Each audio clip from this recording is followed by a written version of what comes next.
Right. Ready to dive into a topic that's been kind of hard to miss lately. Oh, absolutely. We're talking about the norovirus outbreak going on in the UK. Right. And we've got this GB News article from March 6th of this year, 2025, Hmm. titled Norovirus Warning. Britons urged to isolate for 2 days as hospitalizations surge after winter bug outbreak. Oh, wow. So we're going to break it down for everyone, what's going on with this and what it means for you, for me, for all of us, really.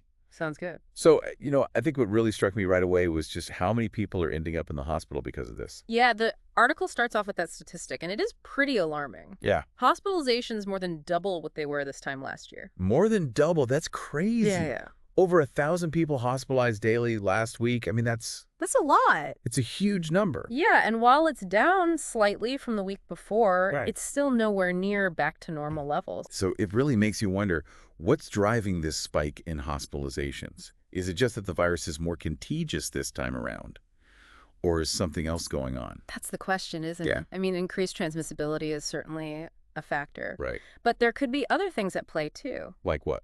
Well, for instance, we might be seeing changes in the virus itself. Okay. Some strains of norovirus are more virulent than others, meaning they cause more severe illness. So we've got this potentially more aggressive strain going around. Possibly. And on top of that, the article quotes Professor Sir Stephen Powis, Mm-hmm. National Medical Director of NHS England, who's recommending we isolate for 2 days even after symptoms disappear. Wow. So 2 days symptom-free, is that really enough to make a difference? I mean, do you think that'll really curb the spread? It's definitely a step in the right direction. Okay. You have to remember, people can still shed the virus for a while after they feel better. Right. That 2-day buffer is all about trying to prevent more transmission, especially to those who are more vulnerable. And speaking of vulnerable individuals, the UKHSA, that's the UK Health Security Agency, Right. they're warning about a potential second wave of norovirus. Oh, wow. And they're basing this on something called laboratory levels, being the highest they've been since 2014. Mhm. So what are they actually measuring in these labs, and how does that translate into a prediction about a second wave? Well, they're looking at the number of norovirus samples that test positive in labs across the country. So it's like a snapshot of how much of the virus is actually circulating out there. Exactly. Right. And the fact that those levels are the highest they've been in over a decade, that suggests we could be in for another surge in cases. So it's not just a one-off thing. This could be a sign of things to come. That's what they're saying. Now, I know most people have heard of norovirus, but for those who haven't or who just need a quick refresher, what exactly is it? So norovirus is a virus, and it's very contagious. Okay. And it causes inflammation of the stomach and intestines. People often call it the winter vomiting bug because it tends to spread more easily when it's cold out. Right. But it's not just a little tummy trouble, right? I mean, we're talking about serious stuff here. Oh, no, it can be quite serious. Yeah, the article even mentions nearly 44,000 bed days lost to norovirus in February alone. Yeah, that's a staggering number. It is. And a huge strain on the NHS, especially with everything else going on right now. Like what? Well, think about it. Okay. Hospitals have to isolate infected patients to try and prevent further spread. Right. And that takes extra resources, extra staff. Yeah. And then on top of that, you've got flu season, Oh, right. RSV, Yeah. and all the staff shortages because people are getting sick. So it's a compounding problem. It is. Yeah, it's putting a lot of pressure on the NHS. Absolutely. And the article highlights another number that I found really worrying. Almost 1 in 7 hospital beds are occupied by patients who could be treated elsewhere. Wow. So it makes you think about the domino effect of this outbreak. It's not just about the people who are sick with norovirus. It's impacting everyone who needs care. It is. You're right. Yeah. It's not just about the people hospitalized with norovirus. It's about the impact it has on the entire healthcare system. Right. If beds are full of norovirus patients, Yeah. it can lead to longer wait times for everybody, Yeah. delayed surgeries, even difficulty accessing essential care. It's a scary thought. It is. So what can we do about this? It all seems pretty overwhelming, but the article does offer some practical advice on how to protect ourselves and others. Yeah, they do give some good advice. Like what? Well, the most important thing is good hand hygiene. Okay. Professor Powis, he really stresses frequent and thorough hand washing with soap and water. And I think it's important to remember that hand sanitizers, while they are effective against a lot of germs, they aren't as reliable against norovirus. That's right. Soap and water are really the best bet here. Yeah, you really need that soap and water to get rid of this stuff. The article also quotes Gauri Godbole, who's the Deputy Director for Gastrointestinal Infections at UKHSA. Okay. And she emphasizes the importance of staying away from hospitals and care homes if you're experiencing symptoms. Right. Protect those who are most vulnerable. It seems pretty obvious, right?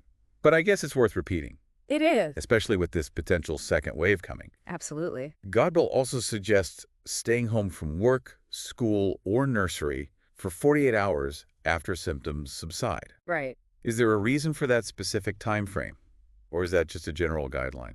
Well, as we mentioned earlier, people can be contagious even after they start to feel better. Right. So that 48-hour isolation period is kind of a safety net So to you're make saying sure you're no longer shedding the virus Okay. and potentially infecting others. So that's not just about feeling better yourself. It's about making sure you're not putting other people at risk. Exactly. That's really important. It is. It's like a collective responsibility to protect our community. Exactly. And that brings up an interesting point. It's like we're all in this together trying to stop this thing from spreading. Yeah, like a team effort. Exactly. So we talked about hand washing, but I think a lot of people rely on hand sanitizer these days. Yeah. But the article specifically says that it's not as effective against norovirus. All right.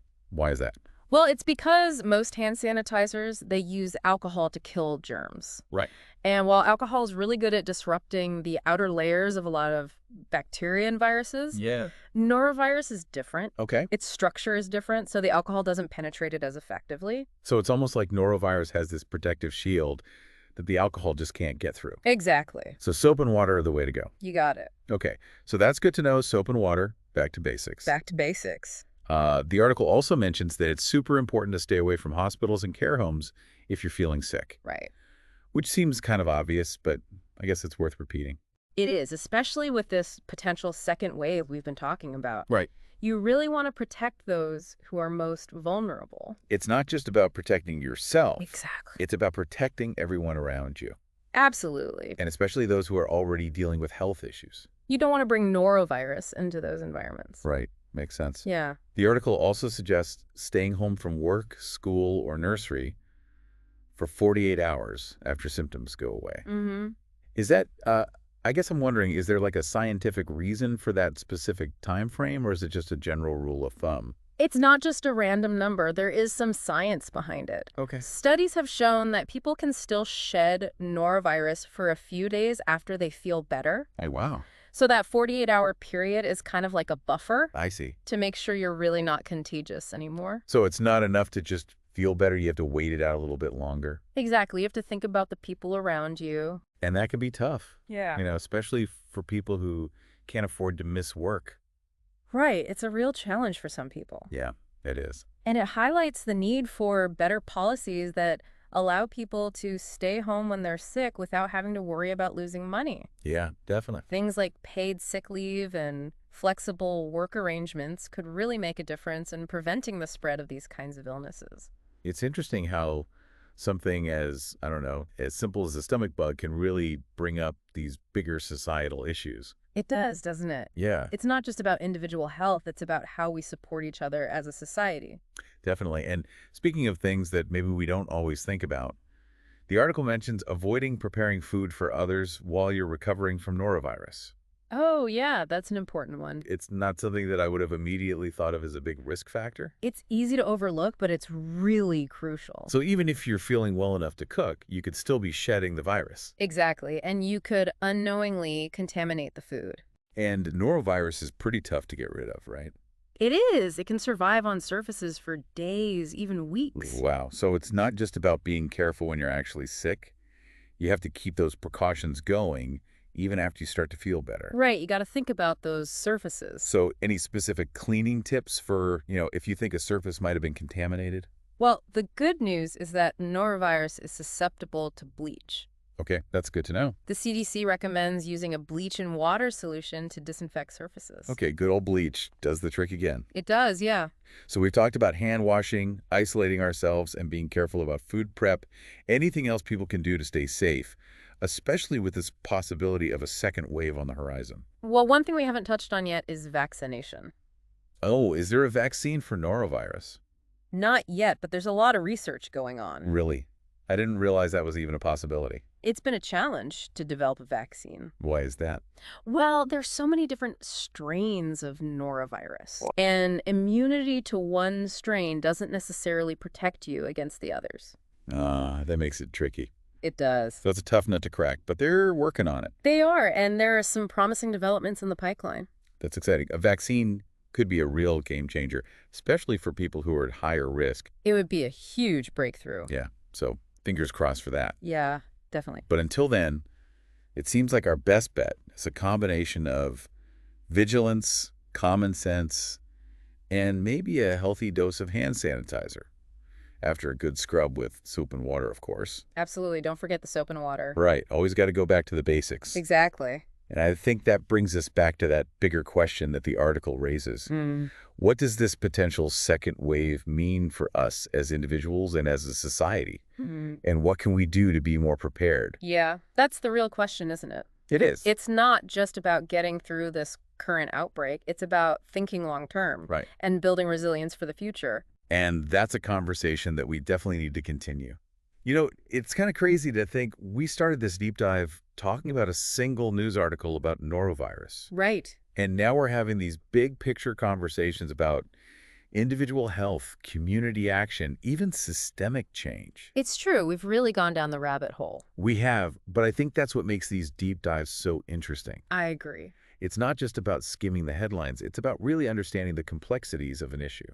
Exactly. And I think this outbreak is a perfect example of that. Yeah, I mean, on the surface, it's just a stomach bug. Right. But when you really dig in, you see how it connects to so many other things. It's interconnected to everything, our behaviors, our communities, our healthcare system. It really highlights how interconnected we all are, right? Absolutely. So we've covered a lot of ground here. We talked about the surge in norovirus cases, the potential for a second wave, the importance of hand washing, isolating ourselves when we're sick, and even the possibility of a future vaccine. But if there's one thing I want our listeners to take away from this deep dive, it's that we're not powerless in the face of this outbreak, or any outbreak for that matter. That's so important to remember. We can take steps to protect ourselves, our families, and our communities. And we can advocate for change. Right. We can push for better policies, better resources, better support for those who are most vulnerable. Exactly. We can use our voices and our actions to create a healthier and more resilient future. And it all starts with being informed. Absolutely. Knowledge is power. So thank you to everyone for joining us on this deep dive. It's been a pleasure. We hope you found it informative and maybe even a little bit inspiring. I hope so. Until next time, stay curious, stay healthy, and stay engaged.